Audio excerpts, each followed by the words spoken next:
ler esse texto da palavra de Deus com vocês, que diz assim: cinge, pois, os lombos, como homem, pois eu te perguntarei e tu me responderás.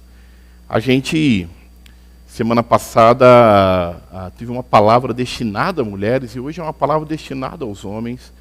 E eu preciso já iniciar explicando um pouco sobre o contexto do livro de Jó, que é um livro de perguntas. Jó é um livro que inicia com perguntas, e essas perguntas vão se estendendo durante todo o seu livro, e à medida que conta a história de um homem justo, né? Jó foi um homem justo, mas que sofreu bastante.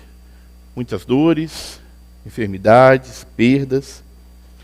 E diante das perdas de Jó, diante dos problemas que acontecem na vida de Jó, a Bíblia conta que 3 amigos sábios, possivelmente os mais sábios daquele tempo, Jó era considerado um homem sábio também, se une. E sabe, eu fui ler o livro de Jó novamente, porque eu confesso para vocês, sempre quando a gente vai falando de Jó, isso acaba entrando no coração, que os amigos de Jó eram amigos da onça, né? Que foram lá só para castigar Jó e pisar nele. Mas na verdade, não. A Bíblia conta que durante 7 dias, esses amigos se sentaram do lado de Jó e não falaram nada. Só compartilharam da dor de Jó. Compartilharam do que passava na vida dele. E chegaram a uma conclusão muito simples. Deus é justo. E se você está passando problemas é porque você pecou. Se você está passando problemas, foi algum erro que você cometeu.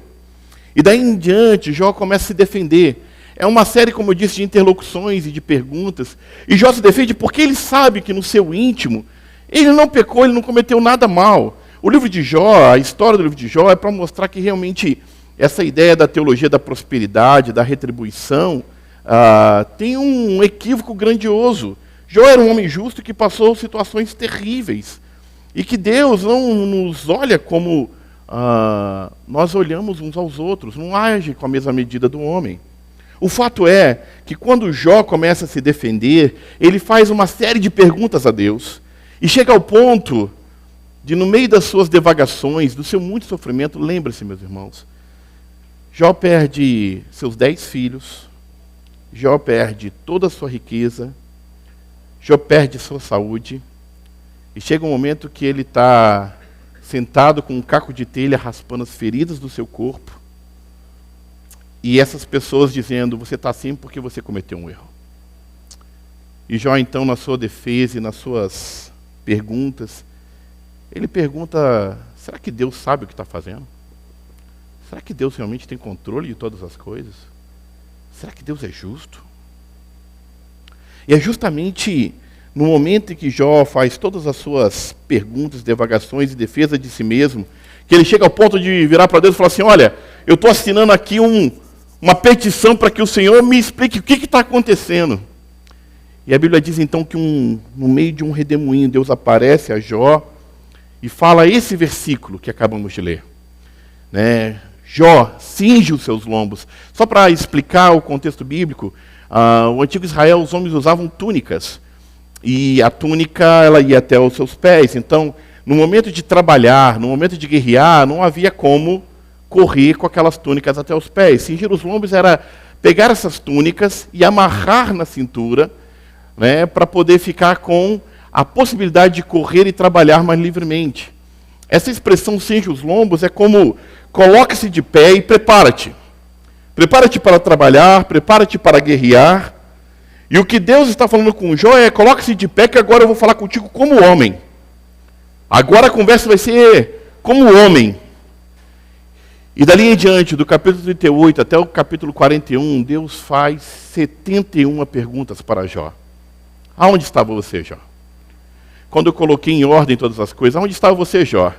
Quando chamei as estrelas pelo seu nome, aonde estava você, Jó? Quando com a concha da minha mão eu tomei todas as águas do mundo, aonde estava você, Jó? Quando chamei as estrelas pelo nome como nenhuma delas veio a faltar, aonde estava você, Jó? E as perguntas de Deus não são para uma resposta, são perguntas para demonstrar a grandeza de Deus. para demonstrar o cuidado de Deus com as mínimas coisas, com os detalhes mais singelos, detalhes que você passa desapercebido sobre a sua vida, sobre a história, sobre a organização e o funcionamento desse mundo. Tudo está debaixo do controle de Deus. E esse Deus tão grandioso mostra que Jó e seus amigos são homens limitados, que apenas conseguem ver uma pequena faceta das coisas que acontecem. E diante da grandeza de Deus, cai por terra todos os nossos argumentos, todas as nossas expressões e pretensões humanas. Não há lugar para achismos. Não há lugar para alguém mortal contender com aquele que criou todas as coisas. E o que isso quer dizer para nós, meus irmãos? O que essa introdução é importante dizer é que o que Deus faz com Jó e quer fazer conosco nessa noite é que a gente deixe de lado toda a nossa sabedoria humana, sabe? Toda aquilo que você tem construído ou que você recebeu ao longo da sua vida nessa sociedade, porque tudo isso é muito pequeno diante de Deus. Você precisa aprender a colocar a sua confiança em algo que é maior que você. Porque se você coloca a sua confiança só em você mesmo, desculpe, a Bíblia já diz algo sobre a sua vida que vai ser terrível de você ouvir. Você será o mais infeliz de todos os homens e de todas as mulheres. Mas quando nós colocamos a esperança no Deus Todo-Poderoso, quando você coloca a sua confiança em Deus, é o próprio Deus que olha para nós então e nos diz nessa noite, coloque-se de pé e observe a minha palavra. E é hoje, olhando a palavra de Deus, que a gente vai ver alguns textos. Eu separei 3 textos especiais para ver o que Deus diz sobre o que é ser homem segundo a palavra de Deus. Assim como semana passada a palavra era para mulheres e servia muitas coisas para os homens, o mesmo acontece hoje. A palavra de Deus pregada serve para vocês também, meus irmãos, mas eu quero chamar a atenção de vocês, homens, de cada um de vocês.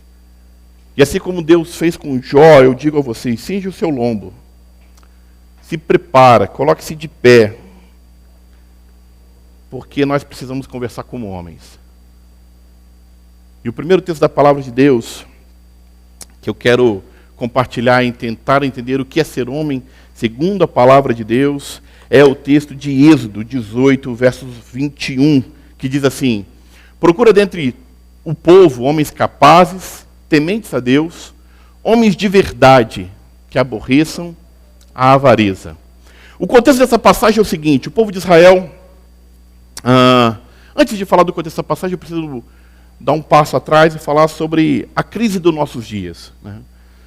Ontem, na nossa conversa sobre o que é ser homem, a gente chegou à conclusão que há uma crise generalizada sobre o que é ser homem. Hoje, cada vez mais, o tema e o debate é sobre discussão de gênero. Eu voei do aeroporto de Newark para cá 2 semanas atrás, e lá já tem o banheiro para todos os gêneros. E no meio dessa discussão de gênero, há uma revelação triste de que cada vez mais os homens são afeminados, cada vez mais dependentes dos seus pais, imaturos e não confiáveis. Eu vi recentemente de uma mãe dizendo: minha filha já está com uma certa idade e não consegue encontrar um homem de verdade para casar. E mais que isso, há todo um processo de valorização do ser andrógeno. E sabe o que significa isso? É aquilo que não se define se é homem ou se é mulher. E, sabe, essa imagem um pouco indecisa sobre o que fez com que a nossa sociedade sofresse coisas sem precedentes, meus irmãos. A gente vive uma crise nos casamentos. 1 em cada 3 casamentos termina antes dos 5 anos. De cada 3 pessoas que casam, menos de 5 anos vão terminar em divórcio. Cada vez mais mães solteiras, o aumento de vícios, o aumento do consumo da pornografia a cada dia. E a gente consegue perceber que essa fraqueza moral se lança sobre os homens cada vez mais. E aí sim eu quero agora então entrar no texto, porque essa passagem se dá no momento em que Moisés saiu com o povo de Israel do Egito, está no deserto, e Moisés era o juiz do povo. Moisés se senta para julgar o povo, e a Bíblia diz que ele se senta desde o primeiro raiar do sol até o fim do dia, julgando causas, e aquela fila imensa de pessoas lá, consultando a Moisés as coisas mínimas, desde o que um problema do que matou minha galinha, o outro que teve um problema em uma discussão, todas as coisas eram levadas a Moisés. E Moisés ficava ali o dia inteiro, e chegou o seu sogro, Jetro, e olha aqui e fala: Moisés, não é bom o que você está fazendo. Presta atenção no que você está fazendo. Dessa maneira que você está conduzindo as coisas, você vai destruir a sua vida e a vida de todo esse povo. E aí então Jetro dá uma tática a Moisés. Fala assim: olha, você vai procurar homens tementes, homens capazes, que aborreçam a avareza, mas de todas as qualidades que estão ali, uma me chama muita atenção, que Jetro diz. Fala: você precisa buscar homens de verdade.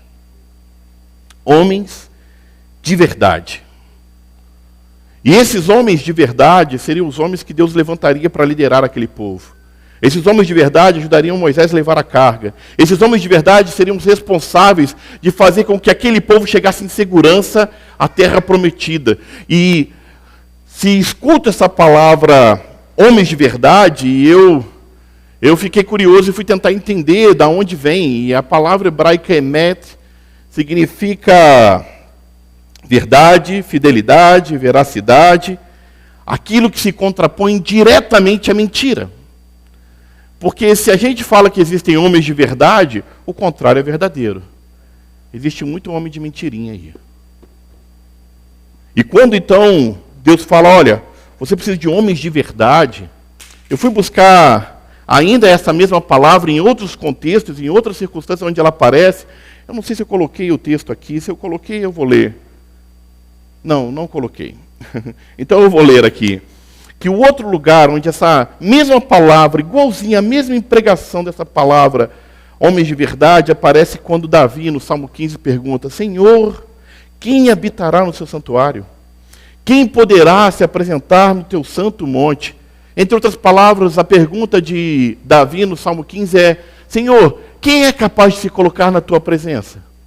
E a resposta de Deus a Davi é: aquele que vive com integridade, pratica a justiça e de coração fala a verdade.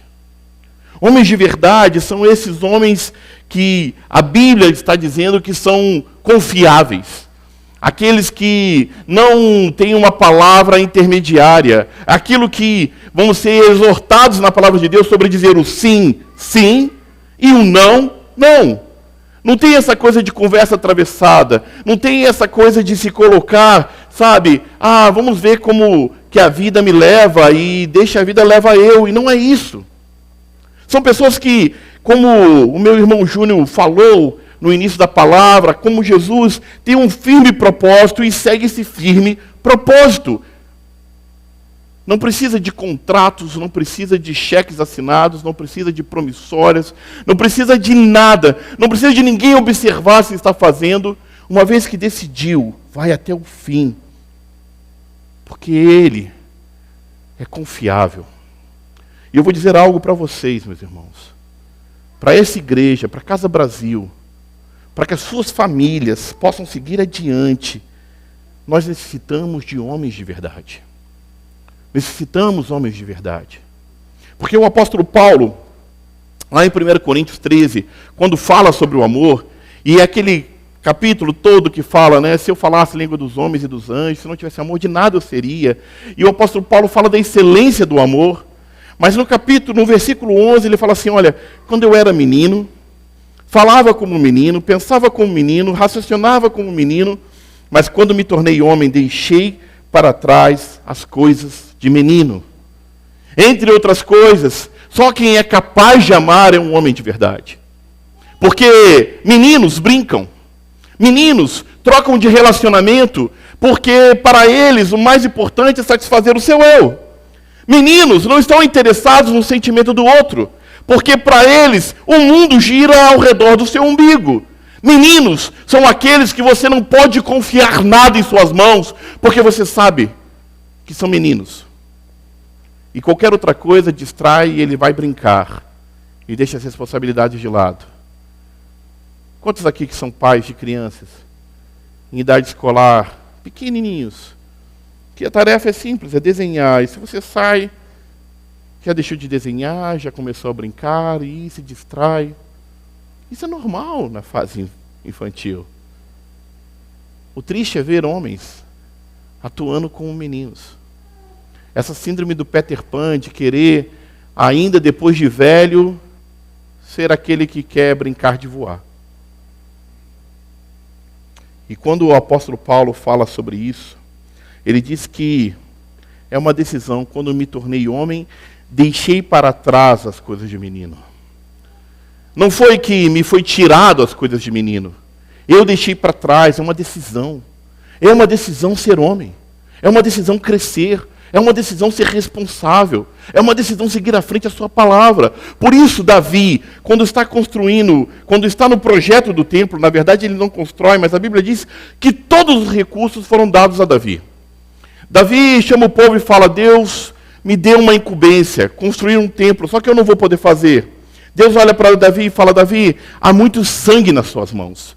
Você foi um homem guerreiro, Davi, você matou muitas pessoas. E o meu templo será um lugar santo. O seu filho vai construir o templo. Então Davi chega para Salomão e começa a dar a Salomão as instruções. Salomão começa a ouvir do seu pai as orientações de como vai construir o templo. E Davi dá todas as medidas. Davi dá tudo de mão beijada, sabe? Salomão não teve que pedir nada. Salomão não teve que conquistar nada para poder construir o templo. Todos os recursos Davi entregou na mão de Salomão. Só que quando entrega, Davi fala algo para ele lá em 1 Reis 2:2. Salomão, meu filho, tenha coragem e seja homem. Tenha coragem e seja homem. E a gente entende o que essa linguagem quer dizer. A gente entende quando alguém olha para você e fala: seja homem. Ou como diz alguns alguns sotaques disparados no Brasil: seja cabra macho.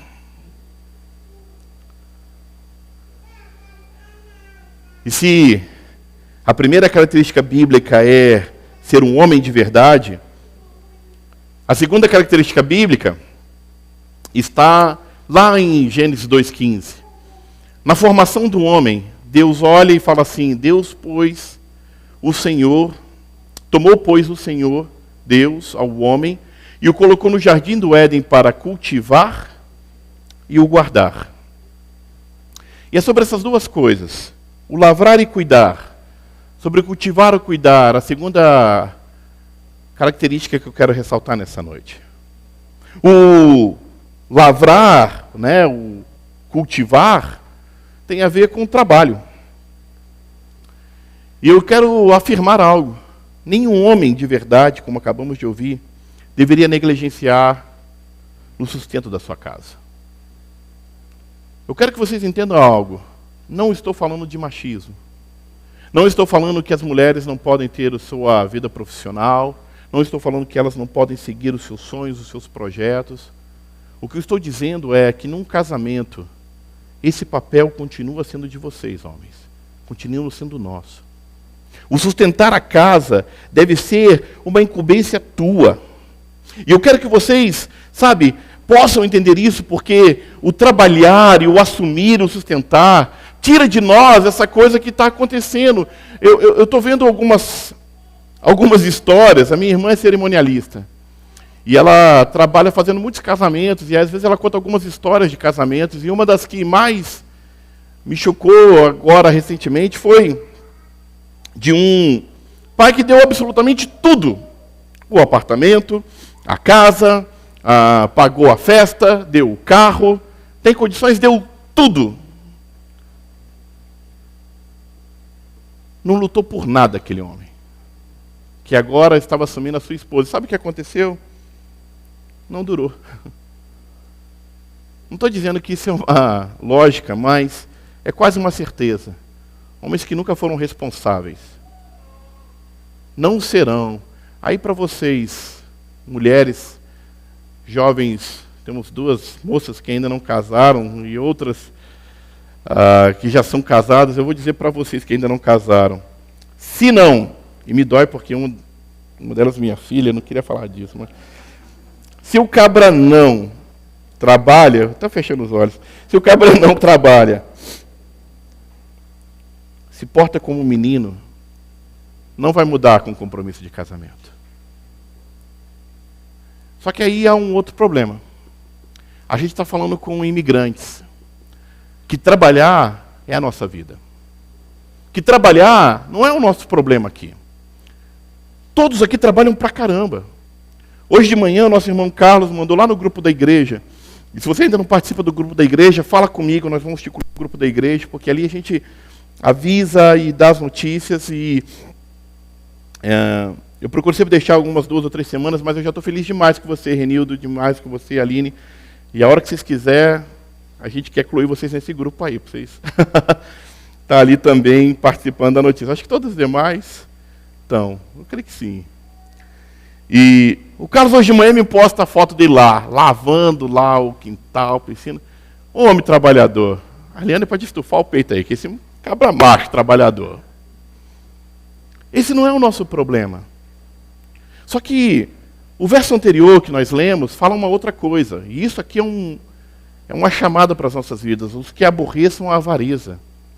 Porque o problema seguinte é que o cuidar é nossa responsabilidade, mas tem homem demais dizendo, eu trabalho, eu trago sustento para a nossa casa, e isso basta. E não é sobre isso a palavra.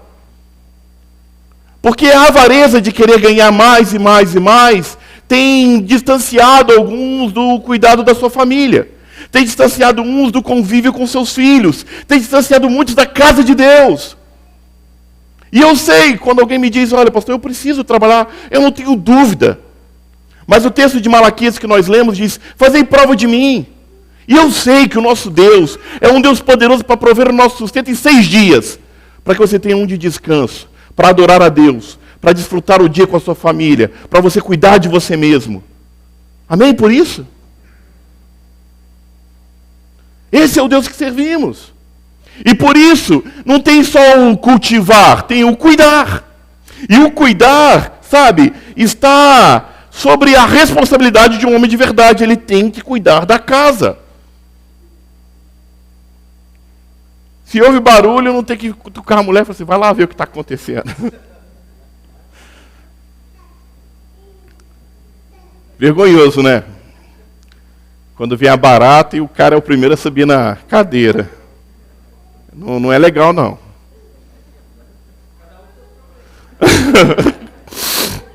Já encontramos alguns que sobem.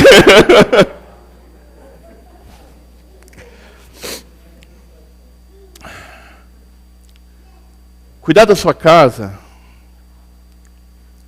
tem a ver com a responsabilidade do homem. Por isso não é só o trabalhar e trazer e deixar a comida lá, ou pagar as contas, é mais que isso.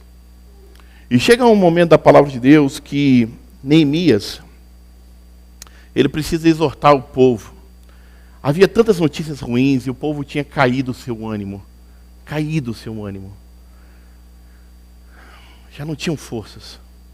E aí Neemias fala essa palavra. Ele olha para os homens e fala assim, olha, não temais.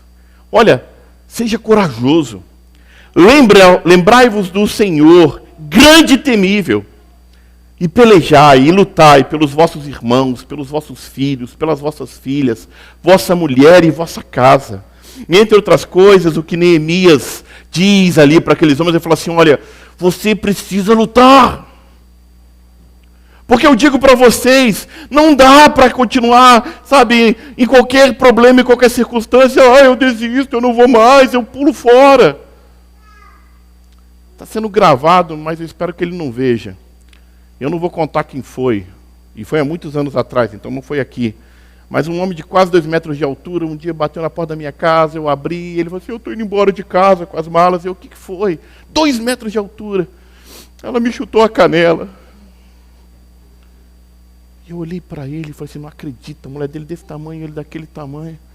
Esse cara, volta para sua casa. Se conserta com a sua esposa. Eu não tive talvez a ousadia de falar, mas eu deveria ter falado naquele dia, seja homem. A gente precisa aprender que os problemas de casa se resolvem em casa. E não fugindo deles. Não fechando as portas. Não indo para o videogame, não indo para o celular, não se lançando numa aventura qualquer. Assim você continuará com seus problemas quando retornar para a realidade. Cuidar da casa é lutar pela casa. E eu precisava falar sobre essas 2 características para que a mais importante chegasse para nós. E talvez a mais importante de todas, que está lá em Efésios. Porque o marido é o cabeça da mulher, como também Cristo é o cabeça da igreja, sendo este mesmo o salvador do corpo. E a última das características que eu quero falar nessa noite é sobre ser o cabeça do lar. E aqui a gente vai entrar na característica mais profunda sobre o que é ser homem de verdade. Porque o mistério grandioso de Deus se dará na afirmação que eu vou fazer em seguir. Se de tudo que eu falar nessa noite você ficar com essa seguinte afirmação, você será um homem segundo a palavra de Deus. Você pode esquecer de todas as outras coisas, mas se você guardar essa afirmação no seu coração, eu tenho certeza que Deus já falou contigo. E a afirmação é essa. Ser homem de verdade é ser como Jesus. Ser homem de verdade é ser como Jesus. Jesus é o nosso exemplo máximo do que é ser um homem de verdade. E eu quero dizer algo. Ser cabeça do lar é ser exemplo. Sabe? Exemplo como marido, exemplo como pai. Você não pode se furtar dessa responsabilidade. Você não pode simplesmente fugir disso. E ser cabeça como marido, sabe? Ser esta referência para o seu lar, nos coloca então diante de uma saia justa, diante de uma confusão que acontece e que gera muita resistência nas mulheres quando fala sobre ser submissa, que gera muita confusão na cabeça dos homens quando ouvem essa palavra e dão uma risada achando que autoridade é autoritarismo. E não são a mesma coisa. Se você tem que gritar, quem é que manda aqui sou eu? Você deixou de ser o cabeça do lar para ser um troglodita. Porque ser homem não tem nada a ver com ser bruto. Ser homem não tem nada a ver com impor a minha força e a minha vontade, todos têm que me servir. Não é isso. Esse texto que nós estamos lendo de Efésios é o texto que inicia falando exatamente isso. Mulheres, sejam submissas aos vossos maridos. Porque ele é o cabeça da mulher, como também Cristo é o cabeça da igreja, sendo ele o salvador de todo o corpo. E quando essa palavra é referida à igreja de Efésios, ela não termina aí.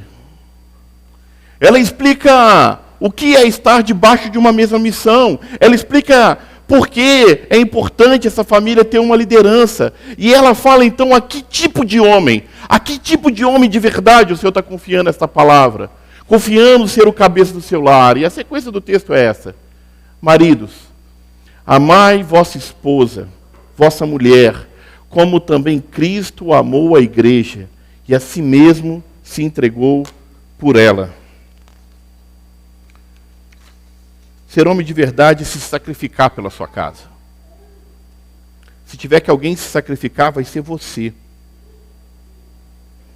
Porque esse é o padrão que Deus coloca. As responsabilidades são distintas. As tarefas, os deveres do lar são distintos. Mas sobre o homem, resta sobre ele essa responsabilidade de ser homem como Cristo foi. E Cristo não abandonou a sua igreja no momento mais difícil, mas entregou a sua vida inteira por ela. E eu quero dizer algo a meus irmãos essa noite: você precisa ser o exemplo de crente, de cristão na sua casa.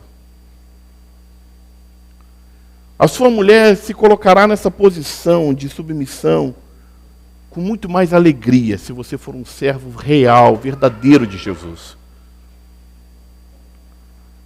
Se ela vê em você esse brilho de Cristo, ela entenderá que aí está realmente o líder da minha casa, a quem eu quero constituir vida e família, a quem nós vamos juntos vencer todos os desafios.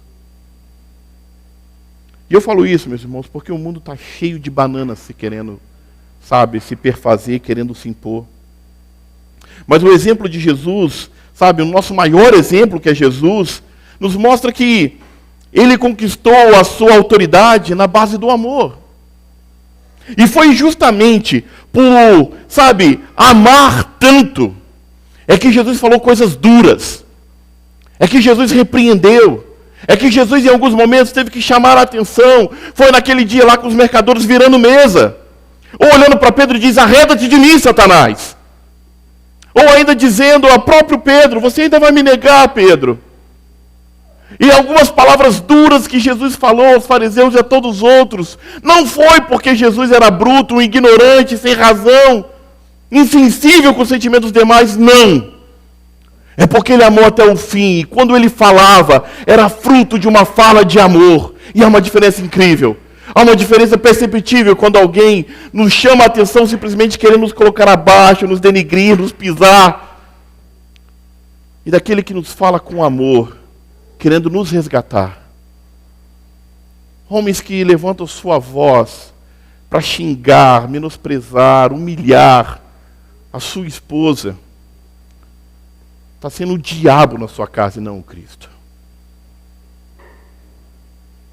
Ser homem de verdade é viver uma vida como Cristo, um exemplo de amor. Mas além de ser marido, o exemplo agora como cabeça é como pai. Eu quero falar uma coisa com vocês, meus irmãos. O que Deus nos chama nessa noite é abandonar toda e qualquer omissão. De deixar as coisas acontecer. Eu, quando conversava com meus irmãos sobre essa mensagem dessa semana, eu me lembrei de Josué. A Bíblia conta que quando o povo de Israel caminhou 40 anos, eles atravessam o Jordão, eles têm que enfrentar as primeiras batalhas. Eles vão, logo de cara, enfrentar Jericó, e vão enfrentar lugares onde haviam gigantes. Eles têm um mundo de desafios pela frente. E antes mesmo deles irem, para esse passo de guerra, de conquista, de avançar, a Bíblia diz que Deus manda Josué circuncidar todos os homens. E quando manda fazer aquilo, tem uma razão, porque o que Deus está falando a Josué, o que simboliza isso para nós, é que antes de guerrear e antes de seguir a vida, antes de fazer qualquer coisa, precisamos sermos consagrados a Deus. Antes de receber a terra prometida, tem que haver santificação. E aqui é um trabalho que o pastor não pode fazer por você. Aqui é um trabalho que não posso, que os meus irmãos ministrando louvor, que a pastora Ivete dando aula para os seus filhos, ensinando a palavra de Deus à vida dos seus filhos, que a escola ensinando as leis, a ciência, a matemática, a língua, não poderá fazer. É algo que é responsabilidade sua.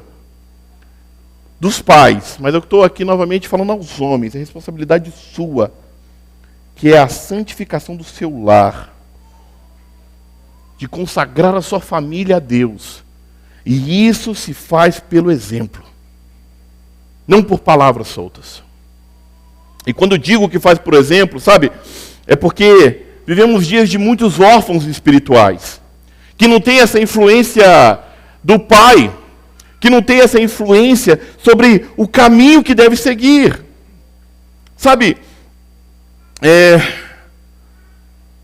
Essa coisa de privacidade, meus irmãos, eu discordo totalmente. Eu sei que vai ter gente que vai ficar chateado comigo, mas eu discordo totalmente. É sua responsabilidade. se conectar com o seu filho, com a sua casa e saber o que está acontecendo lá.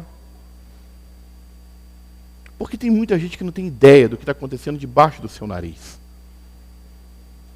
E quando eu falo sobre conquistar, por exemplo, ser o cabeça e sair da omissão, eu posso pensar como que a gente faz um fanático por futebol. O Gabriel ele teve uma opção na vida dele. Quando pequeno, eu deixei ele escolher qual time de futebol ele ia torcer. 4 camisas. Rio de Janeiro tem 4 grandes times. 4 camisas sobre a cama.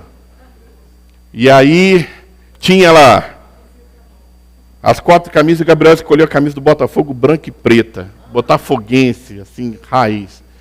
As outras 3 camisas eram a camisa do Botafogo branca, a camisa do Botafogo cinza e a camisa de treino. Não há opção. Eu ainda vou me encontrar com meu avô no céu e a gente vai ter que se acertar, porque é culpa do meu avô de ser todo mundo lá em casa botafoguense e no final da vida ele virou casaca. Abandonou o Botafogo. É complicado isso. Porque nós fazemos fanáticos em futebol. Eu compartilhei com alguns irmãos um videozinho do Instagram muito engraçado de um menininho que ele era corintiano, o outro palmeirense. Aí o Palmeiras faz gol e o menininho palmeirense está gritando. E o menininho corintiano está tão triste, ele pega e se joga no chão e começa a chorar. Fazemos fanáticos dos nossos filhos. Pelo exemplo. Porque nos vê, sabe, vê em nós, diante da televisão, gritando, xingando, exercendo, sabe, toda a energia vital por aquela paixão. E esquecemos que os nossos filhos nos observam todo o tempo. E te observa que você é capaz de chegar cedo no cinema porque não quer perder nenhum dos comerciais que tem antes de começar a sessão, mas chega tarde na casa de Deus para o culto. E pelo seu exemplo, eles aprenderão que estar na casa de Deus não tem o mesmo valor. Que seus filhos verão quando você tira aquela oferta de 1 centavo ou de míseros dólares do seu bolso para colocar, e eles aprenderão pelo seu exemplo que investir no reino não tem valor. Seus filhos te observarão fazendo fofocas, falando mal e palavras torpes dentro do lar. E pelo seu exemplo, eles aprenderão que falar a verdade não tem valor. E é por isso que o Senhor está chamando a gente a ser pai dos nossos filhos. Esse texto, Provérbios 22:6 diz: ensina a criança o caminho que deve andar, e ainda quando for velho não se desviará dele. Sabe qual foi o problema desse texto para muitos? É a ideia equivocada que é levar na igreja, puxando pelas orelhas, botando sentado no banco, e isso é ensinar o caminho que deve andar. Mas se esqueceu que o caminho que deve andar é o que você anda todos os dias. Todos os dias. Trazer na igreja não basta, meus irmãos. Não basta. Imprimir o caráter de Deus na vida dos seus filhos é a sua responsabilidade. Isso é ser homem de verdade. Sabe o que fala de Jó? No capítulo 1, verso 5, eu acho que eu não botei esse texto aqui, deixa eu ver se eu botei. Não, infelizmente eu não botei, mas depois você pode ler. Diz que Jó, todas as vezes que seus filhos se reuniam para festejar, ele ia lá e sacrificava a Deus pela vida de cada um dos seus filhos. Será que eles cometeram algum erro? Jó estava lá, clamando a Deus pela vida deles. E sabe o que diz? Que isso era uma prática constante de Jó. Eu quero te dizer, meu irmão, minha irmã, mas novamente a você, pai, que você deve consagrar os seus filhos ao Senhor. Você deve clamar a Deus pela vida dos seus filhos. Você deve orar por eles. Eles precisam ver em você um homem de oração. Nossos filhos precisam aprender a amar aquilo que eu amo e a respeitar como eu respeito. É você, escuta bem, é cada um de nós, agora para os pais de um modo geral, mas novamente, uma força maior sobre você, homem. É você que está gerando a próxima geração de maridos, a próxima geração de esposas. Se a sociedade está indo de mal a pior, é responsabilidade nossa também. Porque se seus filhos verem em você um coração fanático por Deus, fanático por Jesus, tal qual você é fanático por futebol, ou por qualquer outra paixão a qual você se dedica, eles serão homens de Deus e mulheres de Deus. Amém? Quero terminar, meus irmãos. Eu quero dizer algo aos homens. Sejam homens que se colocam na brecha, que oram pelas suas esposas, que oram pelos seus filhos. Quando Deus falou para Jó, olha Jó, põe-se de pé, que agora eu vou falar com você como homem. Depois das 71 perguntas que Deus fez a Jó, não respondeu nenhuma das perguntas de Jó, mas só mostrou a finitude de Jó, só anunciou a sua grandeza. Deus anunciou a sua grandeza. Deus passou através daquelas perguntas, mostrando o quanto Ele é poderoso e quanto Ele está se portando com cada detalhe. Meu irmão, minha irmã, escute o que eu quero dizer. Por mais que você tenha dúvidas, questões, inquietudes na sua alma, Deus está no controle de todas as coisas. Ele é o Deus que esta noite anuncia sua grandeza dizendo, eu sou o Deus que faz os impossíveis acontecer. E esse Deus, depois de anunciar todas as suas grandezas diante de Jó, a Bíblia diz que Jó termina com essa declaração, bem sei, Senhor, que tudo podes, e que nenhum dos seus planos pode ser frustrados. Eu te conhecia de ouvir falar, mas agora os meus olhos te veem. Por isso, homens, cinja os seus lombos, coloque-se de pé, seja um homem de verdade, busque a Deus e veja a grandeza de Deus, cuide da sua casa, cuide da sua família, seja o sacerdote do seu lar, ore por aqueles que Deus colocou sobre as suas responsabilidades. Conheça Deus de vê-lo. Seja como Jesus. Que Deus nos abençoe. Que o Senhor Jesus nos abençoe. Quero te chamar a fechar os seus olhos. E eu quero levar essa palavra a modo prático. Foi o que Deus disse a Jó. Cinge os seus lombos. Poderíamos traduzir isso para o nosso dia assim, coloque-se de pé como homem. E eu quero fazer um convite todo especial aos homens que estão neste lugar. Eu quero te convidar a colocar-se de pé. E quando eu te convido a colocar-se de pé nesta noite, meu irmão, eu não quero te privar de nenhuma das responsabilidades que o Senhor anuncia na sua palavra. Porque é o Senhor que diz a você, meu irmão, seja forte, seja corajoso, não temas, não te espante, porque eu sou o Senhor que sou contigo, por onde quer que andares. E aquele que te chamou, meu irmão, a se colocar de pé, não foi o pastor Rafael, foi o Deus, que te toma pela mão direita e te sustentará nos dias difíceis. Que dará a você a capacidade de lutar todos os desafios que se colocarem diante de ti. E que o Deus de graça, a qual você se coloca de pé nesta noite, possa também dar ao seu coração a mesma declaração, a mesma alegria, o mesmo grito de júbilo que Jó disse: Senhor, eu sei que tudo podes.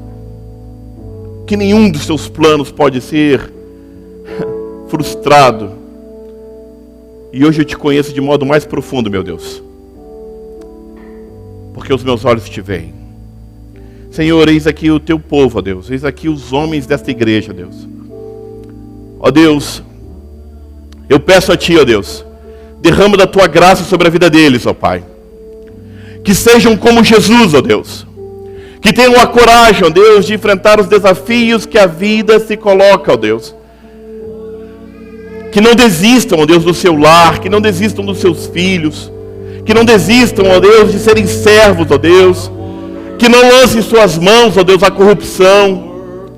Que, ó Deus, não viva uma vida, ó Deus, chafurdado na lama da pornografia. Que não sejam, ó Deus, homens mentirosos. Que não, Pai, possam dar ouvidos, ó Deus, à voz do inimigo, ó Deus, querendo afastar da Tua presença, ó Deus. Derrama sobre eles, ó Deus, os Seus dons, ó Pai. Erga neste lugar homens e mulheres de Deus, ó Pai. Mas aos homens esta noite, ó Deus, eu te peço, ó Deus, derrama a tua porção dobrada, ó Deus, de maneira que eles saiam, ó Deus, revigorados, ó Deus, com ânimo, com alegria em seus corações, desejosos realmente, ó Deus, de te servir e de mostrar ao mundo que o Senhor vive. Uma das maiores declarações que Jó fez, meus irmãos, escute isso, é que ele diz assim: eu sei que o meu Redentor vive, por certo se levantará, e os meus olhos verão a sua graça, e os olhos de Jó viram. Por isso, Senhor, eu te peço, ó Deus, que os olhos desses irmãos que aqui estão vejam a tua glória, reconheçam em suas vidas o Senhor, e não se afastem dos seus caminhos, ó Deus. Nossos filhos, ó Deus, são tua herança, ó Pai, nós não vamos desistir deles, ó Pai. Nossos casamentos, ó Deus, foram presentes teus, ó Deus. Ó Deus, que venhamos a amar, ó Deus, derrama o teu amor, ó Deus. Eu peço, ó Deus, esta noite, renova o teu amor, ó Pai, em cada coração. Que os nossos olhos brilhem, ó Deus, ao ver as nossas esposas. Enche a nossa vida de paixão, ó Deus, pela mulher que o Senhor colocou em nossas vidas, ó Pai.